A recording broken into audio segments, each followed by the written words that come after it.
Hey guys, Aaron Cybertron Zing here, and today I'm back with another episode. Oh. Hey guys, Aaron Cybertron Zing here, and today I'm back with another episode of Road to Rank, where I climb the online VGC 15 ladder and provide live commentary as I go. We're gonna hop onto the online ladder. This is our final day with Senior World Champion Mark McClellan's team. Once again, huge thank you for him to giving me the team, and if you guys want to tweet at him with any questions, or you just want to follow him on Twitter because he's a world champion and he's a super cool guy, definitely check him out at Woopahking. That's WOOPAHKING. We're going to be moving on to a brand new team in the next episode, but it's been a super fun 2 weeks with Mark's team. I'm going to find Jake from New Jersey with a rating of 1720 to kick this episode off. As always, if you guys enjoy Road to Rank, please show your support by leaving a like in the video. I'd really appreciate it.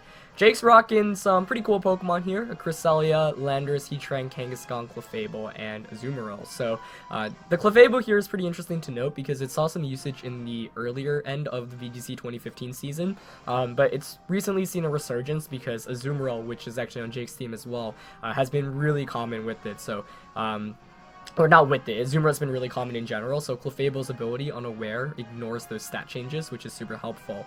But the Azumarill here is going to be really scary to face. You know, I don't have any water resists on my team, so that could be a problem. Now I could set up the Sun, but that doesn't really do too much for me, so I'm going to really need to try to stop the potential Azumarill setup. This is kind of scary right from the beginning. I do like the Landorus lead here to get the Intimidate off. Actually, yeah, Landorus Charizard makes a lot of sense to me here. Because that way, Kangaskhan and Azumarill, like, Kangaskhan can only fake out one of the two Pokemon, so I can immediately just go for, like, Earthquake Solar Beam or Superpower, or, yeah, Superpower, or I could fish for the flinch right from the beginning, but I'm not the biggest fan of that. I'm thinking, how good is Cresselia in this matchup? Not really too sure about it. And in the last episode, if you guys haven't checked it out yet, definitely watch it, but we were able to jump into the 1900s plus, so really would like to close out this episode with 2 wins, but we'll see what we can do. Machamp might be worth considering here. Really beats Kangaskhan and Heatran, and in the last episode, Machamp was the reason why we won, so might as well bring that. For the last one, do I want Heatran or do I want Sylveon? I kind of like Heatran a little bit more. But Sylveon's really good too. I'm gonna go for Sylveon just because Hyper Voice threatens the Azumarill a little bit more. So I'm gonna lock it and we're gonna see how this goes. But definitely a little bit scared of Kangaskhan Azumarill, and there's a reason why it's seen such a resurgence. You know, Wolfie Glick winning the regional championship with it. I finished in the top 8 at California regionals with it as well, and a bunch of other players have been using it. But we're not gonna see that. We're gonna see the Cresselia Heatran lead coming out from my opponent right away against my Landorus and my Charizard. So not bad here. Intimidate doesn't really pay its dividends, but I do put on some pressure immediately in terms of speed. Landorus obviously puts on pressure against Heatran just with Flamethrower. Or Earthquake, excuse me. Charizard's the one who puts on pressure against Cresselia with Flamethrower. So I might just go for Earthquake. I mean, the Protect is kind of predictable from Heatran. I don't really want to U-turn now because I don't have great switch into Heat Wave, so I'm just going to Earthquake, Mega Evolve, and Flamethrower here. Although I guess looking back, Landorus is pretty good in this matchup, especially to intimidate Kangaskhan. So maybe I could have switched out.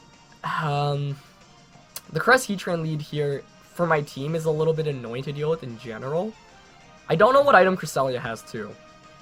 Because if it doesn't have Citrus Berry, Flamethrower might be a 2-hit KO, and that'll be important because then I can just outspeed and knock it out. And if that is the case, then I do get a free switch in, or not a free switch in, but if Landorus, let's say, goes down here, Machamp gets to come in for free.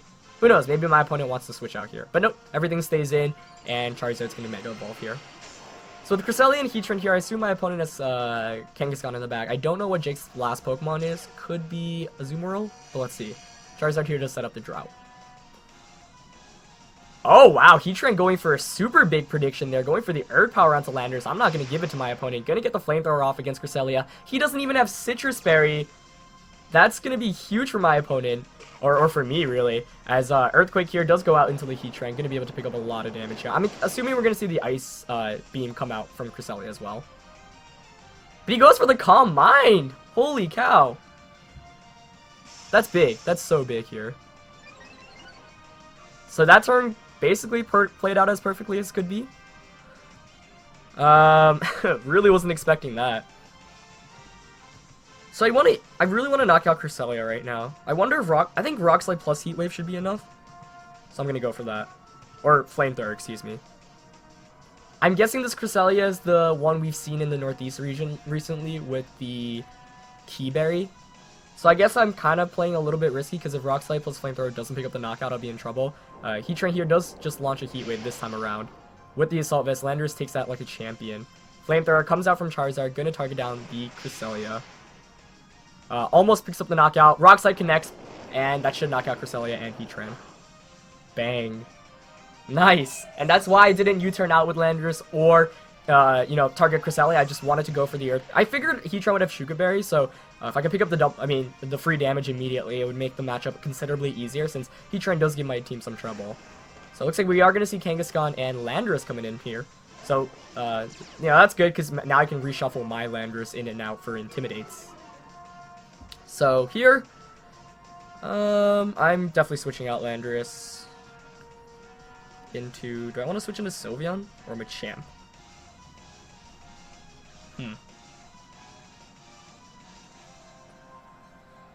Let's see. This game is still definitely losable, especially if Kangaskhan has Power-Up Punch, so I need to play carefully. Power-Up Punch from Landorus actually, from Kangaskhan right now is super scary. I'll switch into Sylveon. And maybe double switch? Actually, I like the double switch idea here. Okay, so it's been a... you know, we are up 4-2, but staring down Kangaskhan and Landorus is super scary right now still. So we're gonna have to play a little bit smart with the land. It depends on whether Kangaskhan has Power-Up Punch or not. If my opponent does have Power-Up Punch, I'm confident in my abilities to win this one. But if he does, it might be a little bit more difficult. Maybe the double switch there wasn't the smartest idea since both of these are better options than Charizard. But let's see. So what does Kangaskhan go for here? Oh, we see the Stone Edge coming out actually, targeting down Machamp. Okay, so that ends up being a pretty good switch in. Does he have Life Orb? Yeah, he does. So he is running that Life Orb set. As Kangaskhan does have Power-Up Punch. There you go. Targeting down Sylveon. Okay, so that makes this match more interesting. I don't like that either. I think that's actually like so big to the point where my opponent can win off that.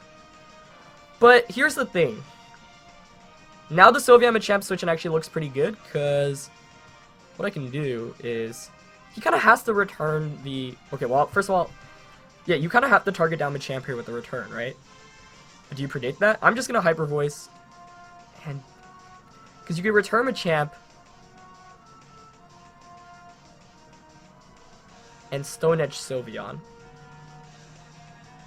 But if he makes a mistake of returning Sylveon, then Dynamic Punch just wins me the game. So I'm forcing my opponent to make the correct play right now.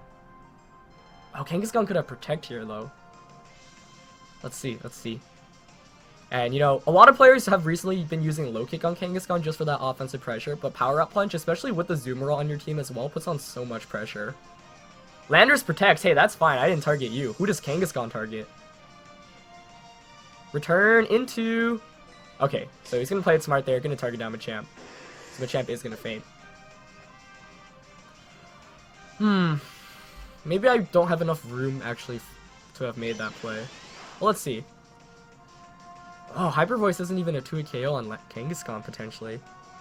That is bad, bad, bad news. Oh, I don't like that. I don't like that one bit. Maybe I should have sacrificed Charizard there.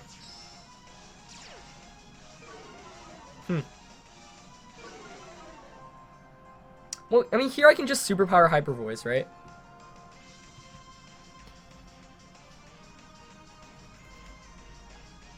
But I don't even know if Hyper Voice is enough to knock out. And then we have a Landorus duel. Oh, this is tricky. I could play it safe and just Hyper Voice.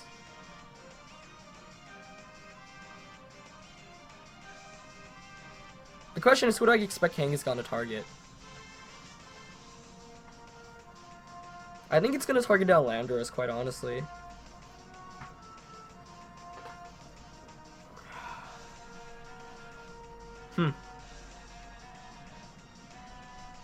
Actually, Moonblast here might be able to knock out the Kangaskhan, but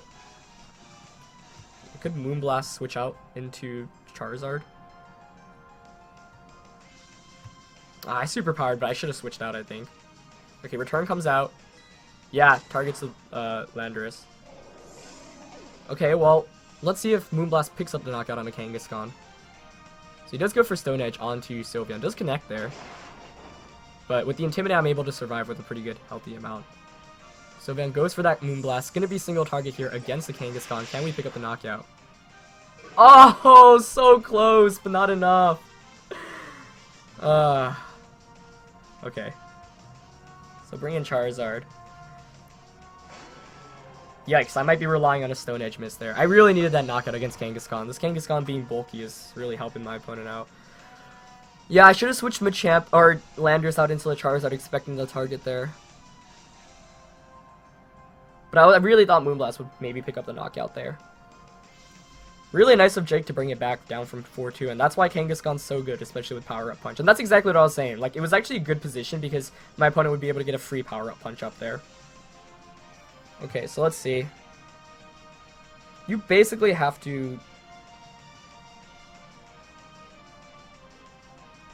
miss Stone Edge. Do I protect with Sylveon? I mean, basically your play here is return Sylveon, Stone Edge, Charizard. Hope you don't miss.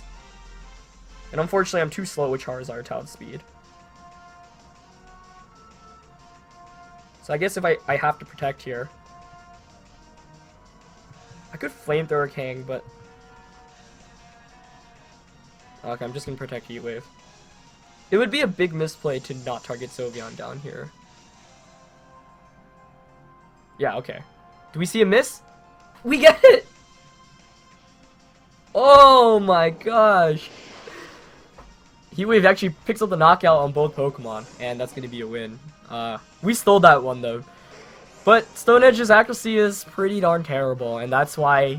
so, first of all, I should comment that Jake was running Stone Edge on Landorus with Life Orb as opposed to Rock Slide. And the reason why you run Stone Edge there is because with Life Orb, you actually pick up the knockout on Pokemon like Thundurus. But it makes your... you rely on it so much, and 80 accuracy is pretty darn low. Whereas Rock Slide, you hit both of your opponent's Pokemon, and you have a higher accuracy, and you pick up the knockout on Charizard. But what that...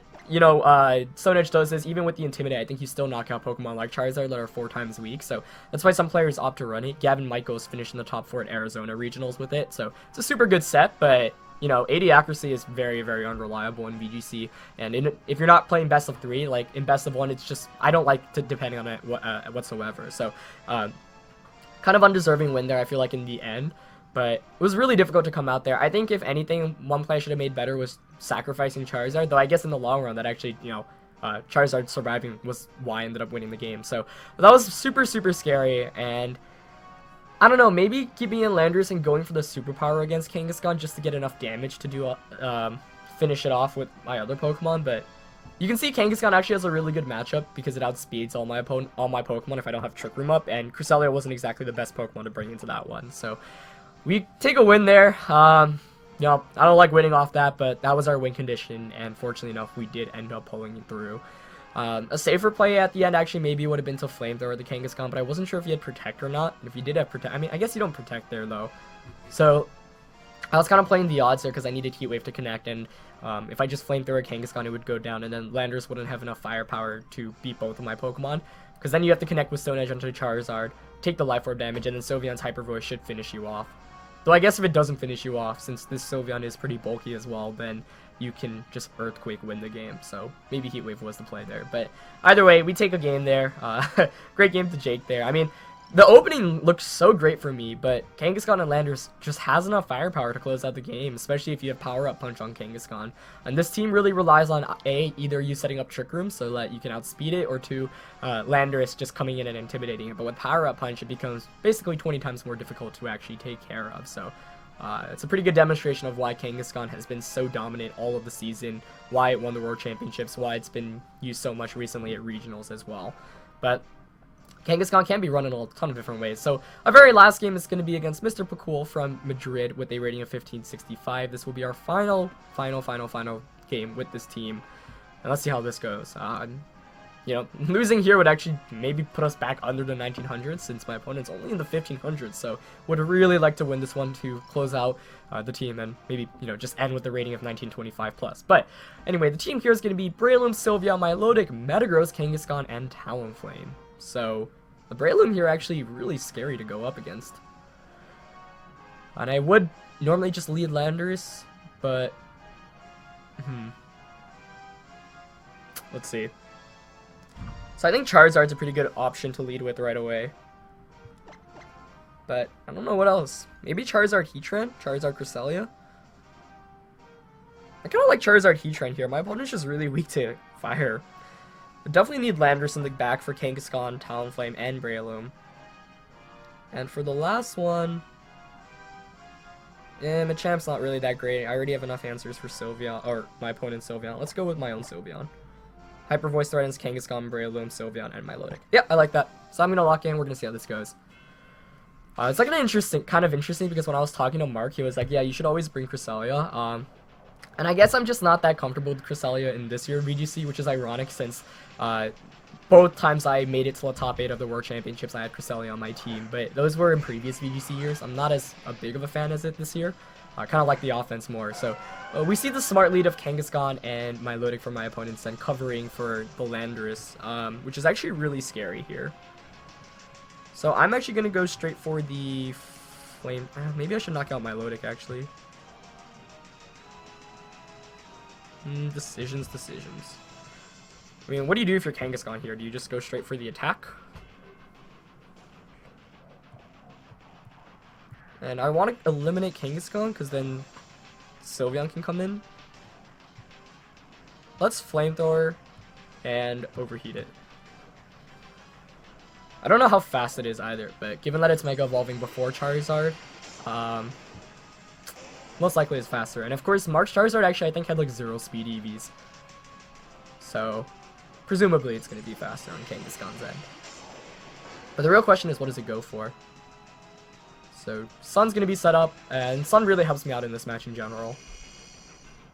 Since, you know, decreases Milotic's attack. Kangaskhan goes for the Power-Up Punch, so we see Power-Up Punch coming out once again, but I doubled up onto it, so as long as I don't miss the Overheat on Heatran's end, that's going to be a knockout. Though he does do over 50%, or around 50% there. A miss here would be really bad, though. So Charizard gets the Flamethrower off. Doesn't pick up the knockout, but it actually gets the burn. So a miss here actually wouldn't be the worst, but Milotic here gonna go for the Scald. Gonna target down Heatran as well, but Heatran hangs on like a champ. And Overheat targets the Kangaskhan, picks up the knockout there. Perfect. So the burn there actually made it so that Overheat missing actually wouldn't have been too bad, because then I can just double protect and I don't have the special attack decrease, but that works out perfectly. But it is important to note here that Milotic does add speed to Heatran, which might be a little bit troublesome.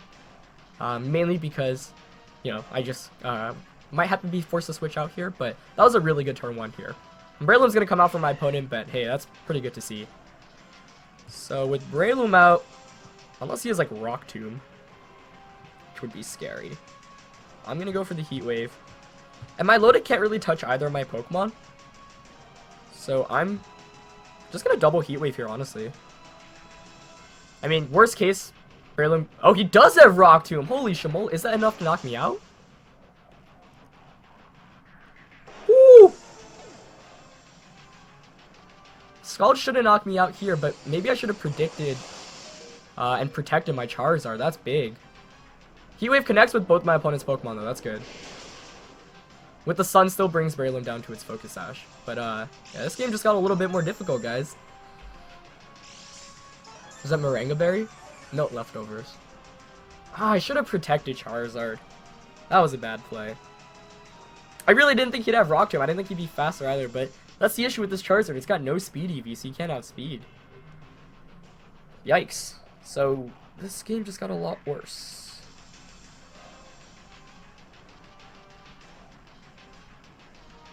This is actually super scary now. Because I have Landorus. Oh, Rock Tomb Breloom. Why? That's some lower ladder stuff. Okay.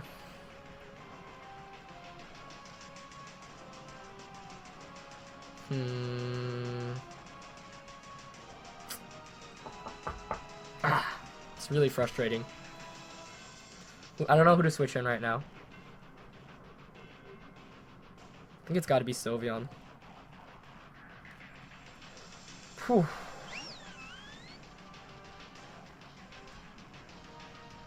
I'll protect here. Presumably we're just going to see a Mach Punch. Actually, well, no. You just Spore Sylveon and you Scald.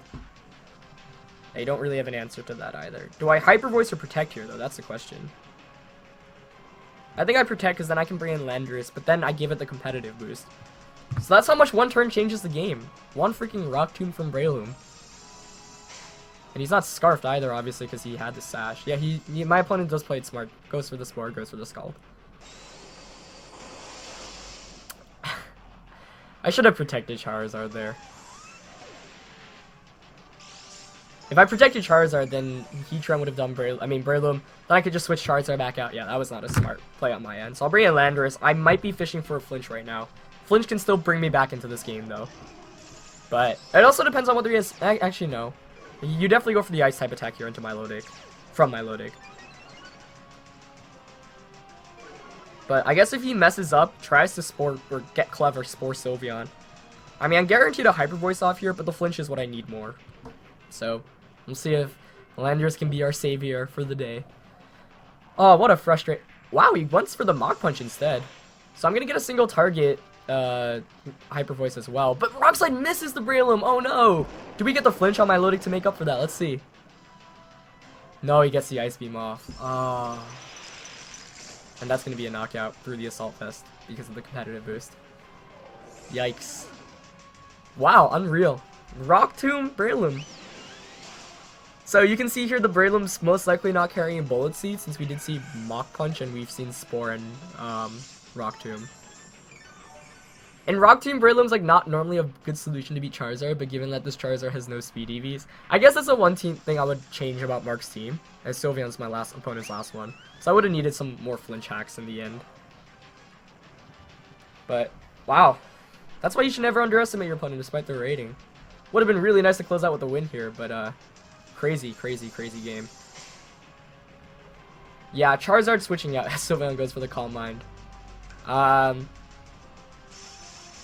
But me knowing that Charizard was slower than Breloom, I should have expected Rock Tomb or even a Spore. And what I should have did was protect my Charizard, let Heatran Heat Wave, regardless of what my opponent goes for. Then I can... Basically, it's scouting out for the Rock Tomb because Charizard's so integral to winning this matchup. And, you know, if he didn't have it, I just win the game.